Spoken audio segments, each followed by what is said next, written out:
On the Couch podcast. This is a podcast where we talk about life, love, and everything in between. I am your host, Tarun Verma. Alongside with me, my awesome co-host is a good friend of mine, Janu Chawla. JC, how you doing? Good. How you doing?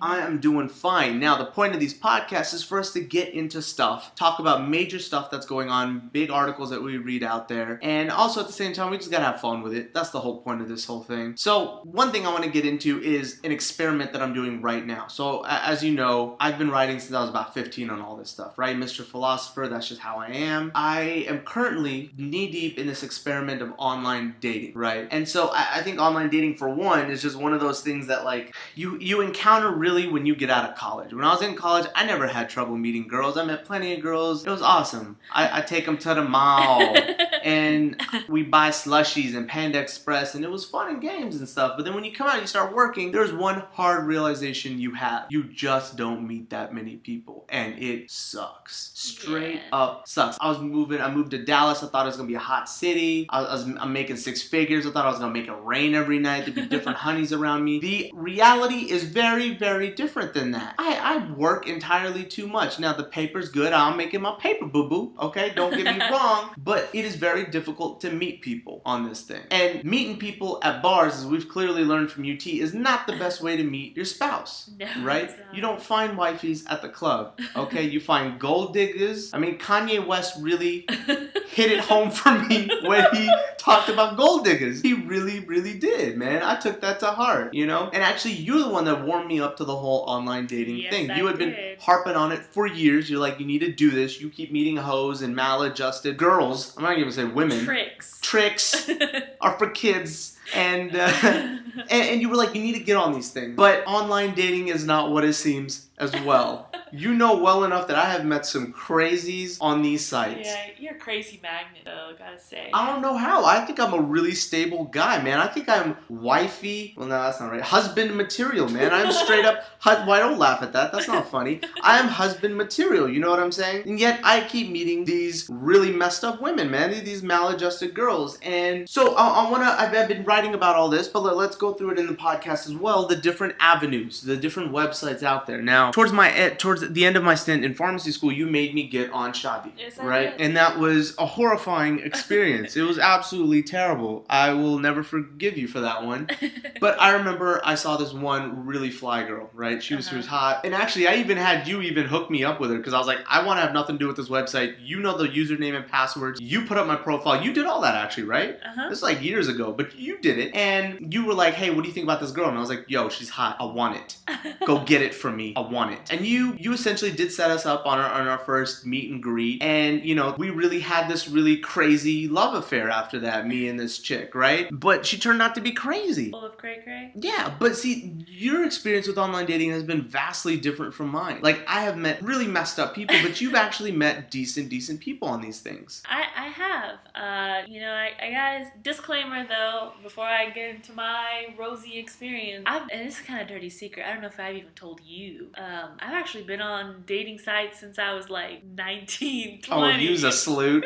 Use a salute. What is this? And really? That young? Why? Yeah, That's gross. We went to UT, probably the best college in this world, might I add. Hook 'em hones. Hook them. And great place. Met some awesome people. But, you know, the guy scene there, not that great. I mean, everyone, and I don't blame them. I mean, you're at UT. There's beautiful women from all over the country at this amazing place called Austin. And guys are just not in relationship mode. I mean, I'm not looking for a guy to talk to me only when he needs a chick to talk to and look cool in front of another chick. Or girls to just kind of buy shots and be his groupie. I'm not about that. I'll hang out with you if you're a genuine person. And you know I was like this. So I was This is why we've been so different. See, I love the hoes and the groupies when I go out. Like, I have a party rock crew. You're the guy that I'm avoiding. No, I'm just kidding. Oh. No. No, I mean, like, but I never shied away from anything serious. But in college, too, I mean, yeah, I had my decent share of relationships and anything, but nothing that ended up lasting or anything like that. I was just not interested in wasting a guy's time or a guy waste my time. And, you know, if you want to be a You weren't really interested in getting wasted at all at UT. So that was This is true. This was a prime difference of how your experience at UT was so different from mine. But, you know, I was being exposed to so much in college that I kind of just wanted a close guy companion. You know, whether that turned into a relationship, great. If it didn't, whatever. And you know, when you're on these sites, you are putting yourself out there as, yes, I'm looking to meet women, to date, and possibly more. So everyone's intentions were pretty, you know, laid out and straight to me. The playing field is very leveled, you know. So I put up a profile, and you know, my sister, who is, you know, 8 or 9 years older than me, she met her spouse on one of these online matrimonial sites. Oh, that's right, she did. Yeah, so you know, that experience was so positive. You know, my brother-in-law is a crazy guy. He's awesome. You know, he takes good care of my sister. And I kind of always thought, I had that in the back of my head, and was like, you know, online dating is always an option if, you know, I find nothing but crazies. And see, that's a really good thing, because you know? you were the younger sibling. Yeah. I'm the older one. So when my brother sees my pictures on Facebook, he thinks that that's what he needs to do. And he and I are very different. So it's you got to find your own cup of tea there. You really, really do. I'm a super social guy. I love to be out and everything like that. And so for me, that's great. Like, I love to have close friends. Like, we've been friends for what, over 10 years now, going strong.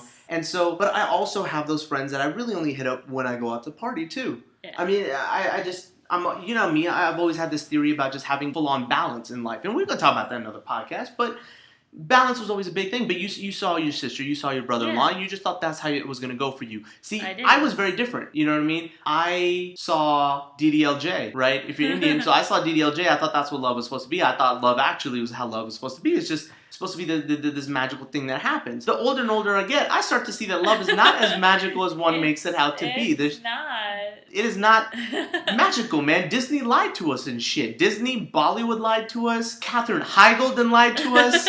Fuck that bitch. I'm just saying, there's a lot wrong with that whole thing, right?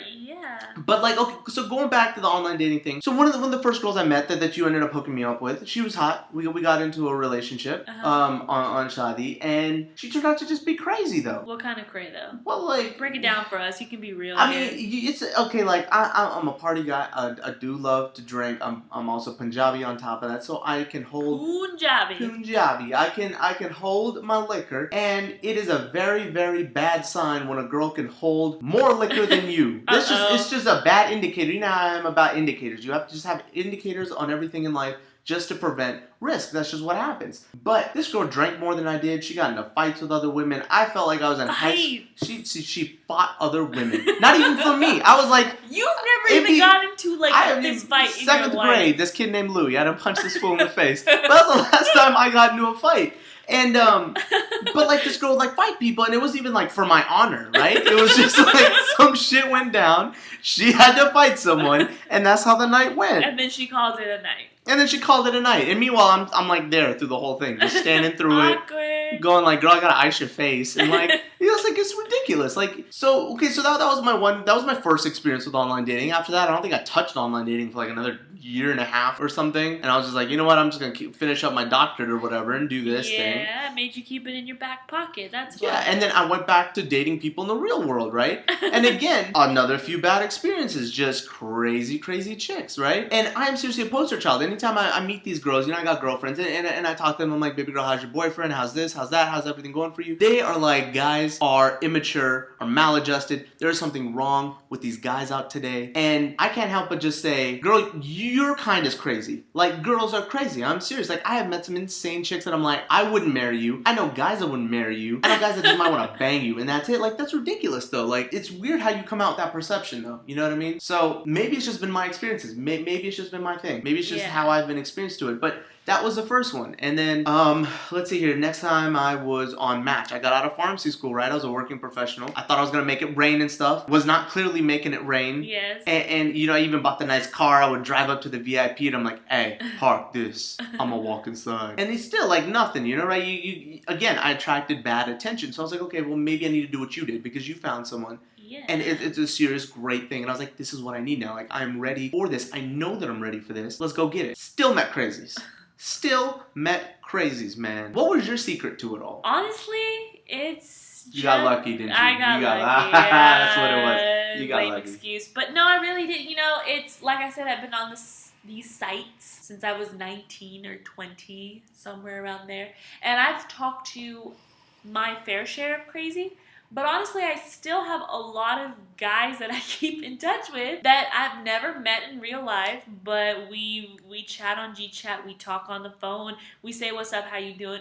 There's just people that I know around the country, and I didn't really meet someone that I really thought I could be with until I was about 24. I mean, that's 5 years of those sites, and it's not like I was hardcore on those sites every day, all day, every day. It was 100. It was, you kind of go on there, you gotta sift through what seems like spam. You gotta sift through those, people looking for a green card. You know who you are. And those 50-year-olds with no hair and trying to holler at a 20-year-old. Oh, you know what's gross? Right, so I was looking at my friend's Match.com account, right? I was like, hey, can I just see it real quick? Like, I want to know the difference between a guy's account and a girl's account. I went on her account, and me, like, I'm a good-looking guy. Not amazing. I'm not Matthew McConaughey, but I'm a good-looking guy. You're and so I was like, okay. oh, yeah, I'm all right. And, I get a couple of requests a week, maybe. But like, I went on her account, right, and there's like 120 interests. Seriously. And welcome to a girl's life on online I'm just dating. saying, like, there's almost no difference between a girl walking into a club or a girl on a website. Like, it is insane. Like, you guys get so much attention. I'm a little bit jealous. I was a little bit jealous. But then I wasn't jealous because I was shifting through her messages, and I saw this one message from like a 50-year-old, right? He owns like a secondhand car dealership, and he was like, hey, what's up? I had a couple of kids, but now I'm really just looking to have fun in the sun with the crazy chick. You want to come work for me and like be my chick? And I was like, are you looking for a second? Like, this guy's like trying to pull a Bill Clinton. Like, he's trying to get him some like poon on the side while he's at work, and she does work for him. I was like, this is insane. Like, the quality is definitely the same as it is in a club. Probably better skewed on the website. Those are the trials and tribulations of being a woman on those trials sites. and tribulations of being in your 20s, man, and being single. It's funny how you mentioned those dynamics that exist in real life exist online. Hell yes, they do. I mean, you'll see girls with profiles that go on for days. Talking about their favorite color of perfume, their dog's name, their cat's name, their cousin's name. Like, no one gives a shit, but they keep going on and on. Guys' profiles, you'll be lucky if you get like 5 lines of information. So it's funny how that exists on there, but you gotta shift through all that. I mean, my name's Jason. I like football and basketball, and I like to go out. And I talked to some crazy guys. I mean, some guys that would the ones that really stuck were the ones that appeared to be normal at first. And you're talking to this guy, it's been like 3 weeks, 8 weeks, and you're like, I really like this guy. Oh my god, am I gonna meet this guy? Is he awesome? Oh my god. And then he asks you for a picture of your feet, and you're like, hey girl, do you love to suck toes? Because I love to suck toes. Yeah, because he has a foot fetish, and it just gets weird. And then you find yourself like in the library at school Googling like what a foot fetish is, and you're like, shit, there's people behind me that can see this. I need to stop. And I even talked to this one guy, like the coolest cat ever. I mean, he was like so different from other Indian guys, and he had tried so many different things. He was kind of like a hipster, and I wasn't, so I was kind of attracted to that. And then he told me he had been with a man, but he was still straight. And I'm like, are you fucking kidding me? You just like wasted 8 weeks of my life, because no matter what you say after that, you're not 100%. You have indulged yourself in penis, yeah. Yes. No, I think you gotta shift through that, and it sucks because I have so many friends that are my age now that are late to this online dating game, and I keep looking at them like, you should have started when I started back in my early 20s. It still feels like to me, though, that the craziest guy you ever met doesn't even hold a candle to the craziest girl I've ever met. Like, I've met some really crazy chicks, You man. have. I mean, yes, be true, and you have met some crazy broads off of that site, but that's how it goes. You gotta sift through the crazies, you gotta find the one, and it'll happen when you, like, least expect it. It sounds so cheesy. It sounds like a Ryan Reynolds, Katherine Heigl movie. Seriously. Yeah. But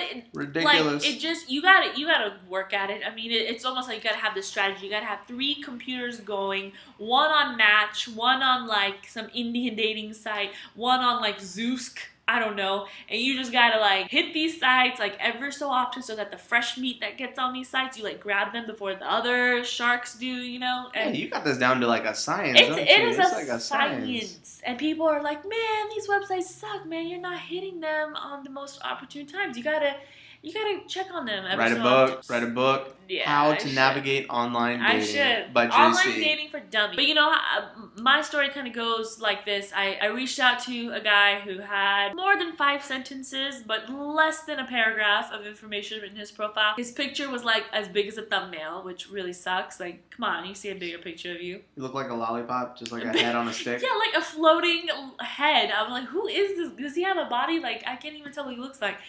And hollered at him, and we basically started. He accepted my interest. Yes, I expressed interest first, and he gave me his email address, and we immediately started chatting. On his profile, you know, he wrote that he was in Cleveland, Ohio, and I was like, okay, cool. You gotta be open to the distance thing first of all if you're online, because good luck finding someone, you know. I mean, I was open to it, right? So I saw there's one really fly honey on the site, and one of the sites. And, I mean, I guess it should have been a red flag when I saw her in, like, bikini pics online. But, of course, you know, I'm a guy, so that's what I gravitated towards. Oh, God. I started hollering at her. She hollered back. And just our first conversation was just awkward and weird. Because she was like, we talked for a little bit. We rapped for a couple hours. It was nice. And then eventually she was like, well, here's a picture of me. And I was like, whoa, this girl she didn't send some flesh my way. Like, she didn't send me nude pics or anything. But she was just like, here's me. Send me a picture of you. And then slowly that turned into, then it just turned in just real wrong. Like, if I haven't met you before and I have already seen your boobies, then I already know that you cannot be Mrs. Verma and you don't get the status. You know what I mean? You don't get the cars, the crib, the kids. You just don't. So after that, I was like, I am done talking to you, but you are fine as hell. You're not going to have a problem. There's going to be some crazy guy out there for you, but it's not going to be me. Yeah. It's not going to be me, boo-boo. So, yeah, you may have had a guy who asked you for foot fetishes, but you didn't have anything like that. No. Some dude sending you pictures of his jank. No. Like jank pics. I was fortunate enough not to get any jank pics, you know, unless I asked for them, but I never got. You know what's messed up? My niece gets jank pics. She's 13 years old. This little girl is like on Instagram and stuff, so there's these creepers hitting her up, tagging them in their like jank pics. And she's like, oh my God, you know what it looks like? I'm like, oh my, like, this is the weirdest conversation to have with your niece. Like, me and my niece are oddly close I'm her uncle technically, but she's like, you're like my big brother. I'm like, I don't know if that's a good thing or a bad, but she's like confiding me and all these things. And she's like, this guy just sent me a picture of his thing. And you know how 13-year-old girls are, right? They're not going to say penis. They're like, his thing, hee. And I'm like, I am about to go throw up. This is disgusting. I cannot handle this right now. My little girl that I have helped raise is doing this right now. Like, I can't even imagine what it's going to be like when I have a girl. It's going to be ridiculous. Yeah, you're going to be that crazy dad that, like, stalks the dates and stuff. Or, like, locks her in a dungeon. But, yeah, I mean, you know, we started talking and we realized that he's actually from Houston. And my family is from Houston, Texas, you know. So it was kind of like one of those things where it's like, oh, this is so weird. We hit it off right away and things just went, you know, 0 to 90 in, like, a minute. So I've had it a lot better, but I also think it's because I jumped on the bandwagon far earlier than you people that are all late to the party. Just like you, cough, V-Trune cough. You were extremely late, very reluctant. I had to get this guy a profile. I had to find the chicks for him, and he still had weird experiences. I mean, you screened them for me. Yeah, what does that say about you? I pre-screened them. Weird. Well, hey man, the only ones that you were okay with were the cray crays. The bikini pics. Maybe you're just attracted to the cray cray bikini pics. Maybe so. But I mean, I've really gone out of my way. I mean, I've had crazy dates, man, on this thing. Okay, so recently, a couple months ago, I went on a date with this chick, right? Met her, and I was like, okay, cool, let's meet up. And knowing me, I'm kind of a D-bag like that. I was like, just in case this thing goes haywire, I'm going to invite her out to a sports bar where there's a Texans game playing. So if she turns out to be really lame, at least I get to watch the Texans game and drink a beer out of it. So we met up, we talked, and this girl, just from the first sentence, I just knew it was not meant to be. She's one of those girls that talks like this, where she's like, oh my God, I really hate mean people. They are just so mean. And I was like, did you just say that? Really? Like, just like that. You just said it like that. Like, I was like, this is doomed even before it began. So, and that was the last time I saw her in that light again. I was just like, I will invite you out when I can party, but that's it right there. Like, no more dating. But that's how it's been. Like, I've had these weird first dates with these kinds of chicks. And it's weird to me. I mean, I gotta say, if you're late to the party, then you're late to the getting the goods and the good girls. But see, I'm Indian, though. I run on Indian Standard Time. Of course I'm going to come to the party late. I'm not going to come on time to the party. People get snatched up fast. And if you're in your late 20s and you're just getting on these websites, my word of advice is do the 3 computers going, 3 different sites. Get your friends to help, be searching like there's no tomorrow. I mean, you gotta sift through. People think online dating, the rules are so drastically different. I mean, we're becoming the internet age. You've heard it time and time again. Really, there's not a lot of a difference between how people connect. There really isn't. I mean, I have met just the same kind of hoes that I have met online, I have met in clubs and stuff. There really is no difference. There's no difference out there. I mean, you gotta sift through, good and bad guys in real life. You gotta sift through them online, and unfortunately, if you choose to make that decision, if you choose online dating as a last resort, I think this is something that our generation really needs to come to terms with. And so, if you're listening, please listen clearly. If you are 20 something right now, don't think that online dating is your plan B or C or D. That should be part of your plan A. That's depressing. You just no, it's that's just very how depressing it is. to people. Careers are so demanding. I mean, I rarely go home without my laptop on me. There's always something I gotta do. I'm too busy to go to happy hours, to singles events, to meet people, and and I don't even have that demanding of a job. And there's people that work way harder than me.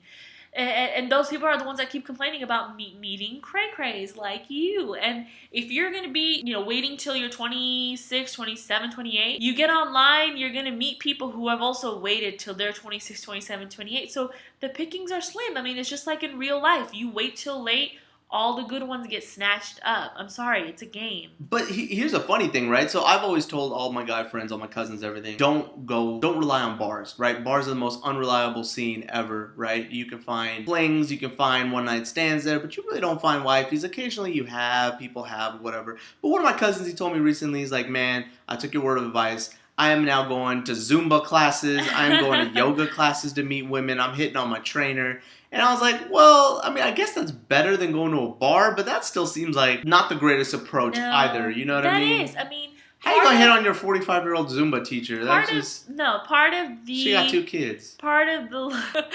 Hey, I mom. don't know. The single moms need love, too. Well, how many single women are Zumba instructors out there? I'm just saying. You never know. That's the thing. Because you never know, if you sit there and you're like, man, screw that, I'm not going to go to this class or that event, that could be where you meet someone that you spark a friendship with that could turn into more. I mean, one of the factors of attraction is proximity.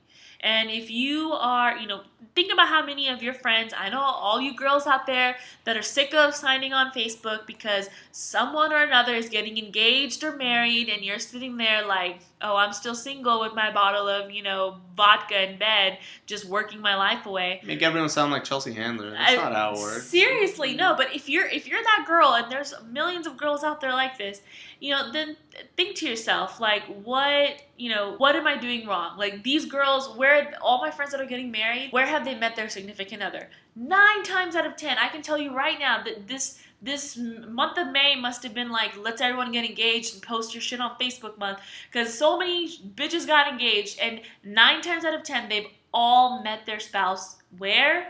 In college. College is your time to meet people, to get connected. Yeah, but what if you don't, right? Like, so see, a lot of people just aren't mature enough, especially guys aren't mature enough to come out of college with a stable relationship. That's something I'm going to tell my kids. I'm going to be like, listen, I'm just letting y'all know, y'all need to find someone while y'all are in college, because when you come out, it is a pain in the ass. Can you believe my mom told me that the night before I moved out to UT? My mom, 10 years ago, said, I was packing up my room, she comes down and says, well, if you're leaving home and going to school all the way in Austin, then you better find someone for yourself in college. Like, see, that's a very different conversation your parents had with you than they had with me. With me, they looked at me and go, don't get a girl pregnant. If you get a girl pregnant, you are in trouble. You need to focus on your studies. You need to study. You need to become a smart guy. And I was like, I'm going to go there to drink.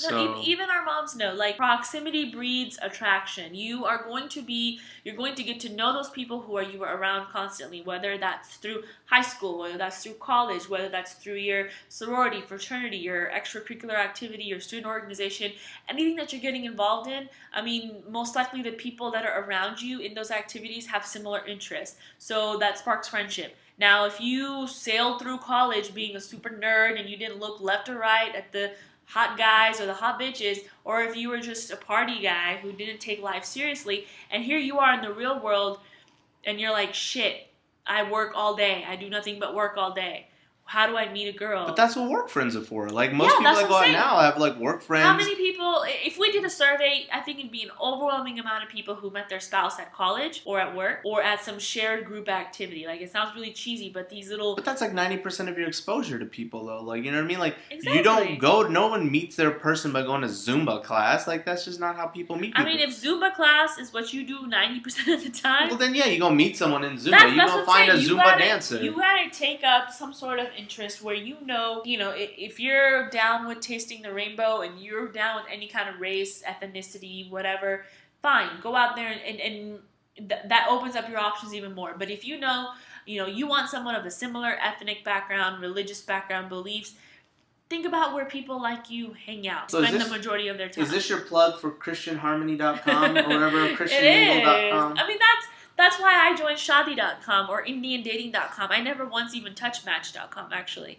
I spent a lot of my time on Indian Dating and Shadi.com because I knew the kind of person that I wanted had to be of a particular, ethnicity and religious background, and I would find them ultimately on Shadi, and I did. So are you saying you never taste the rainbow? Oh man, I really regret not tasting the rainbow, but that's another podcast. But I mean, it's true. I love it some does. chocolate. Man, speaking of chocolate, man, this stuff worries me, dude. With my niece, man, I'm so close to her. I feel like her pseudo dad, dude. I'm serious. She's like, I love Trey Songz. I love black guys, and I'm like, phase. Every Indian girl, actually every girl goes through a black guy. A black phase. guy? Oh, that's mess, man. Black guys are just, Trey Songz. Too many fine black men in this world. Well, you figure that at least one or two of them would have ruined everything. Like, okay, fine, like Trey Songz is good looking, whatever. But I figured when R. Kelly started peeing on people, that the image would have changed. That people would have been like, yo, black guys are not all what they seem. They piss on people. And like, not people, Chocolate like girls. Is so good that even R. Kelly couldn't screw it up. Oh, that's messed up. I don't want to hear that. I just, and like,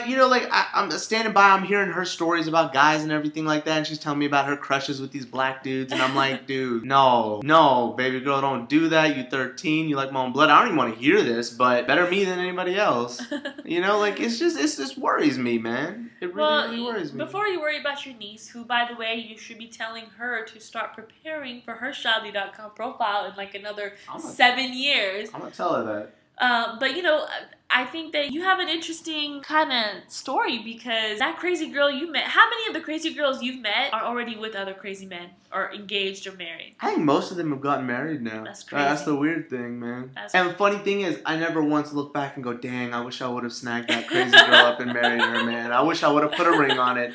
Beyonce was wrong.